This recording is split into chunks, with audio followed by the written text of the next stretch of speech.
Mīļā dienas grāmata. Es tev rakstu arī šodien, 16. augustā. Man krīt uz nerviem mamma. Viņa neko nesaprot. Tāda sajūta, ka viņa palikusi 20. gadsimtā.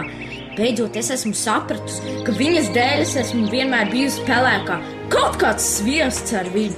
Man vienalga, mani viņa neaizkavēs. Come and get it. If you want it. Es gribu kaut ko jaunu, ekstrēmu. Es gribu būt savādāk. Un ko tu man gribēji teikt?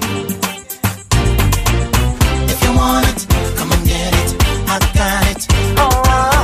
O jā. Nevajag visu grābt uzreiz kā cūkā. Man ir tāds sajūta, ka es visu vasaru sēdēšu un beigās nosprāvu. If you need it, come and get it.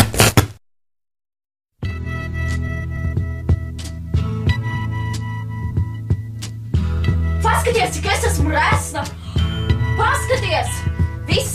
Es vairs neko neēdīšu! Es katru dienu iešu sportot!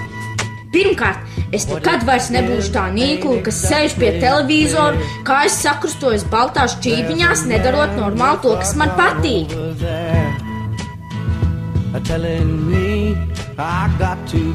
Visu naudu iztērēja, ja?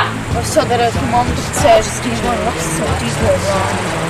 Sīni Dagnī, vēl pirms nedēļas es šajā nedēļas nogalē biju plānojis ar jums abām aizbraukt uz Rīgu vasaras ekskursijā.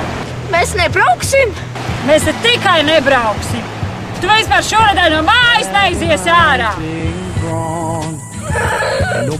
Tu taču neko nesaproti. Kas būs, kad man būs 16? Varbūt tad es arī staigāšu ar 2 vizītēm Barbiju krekliņu. From behind time we stopped. Hey, what's that sound? Everybody look what's going down. Ha! Sacerējusies!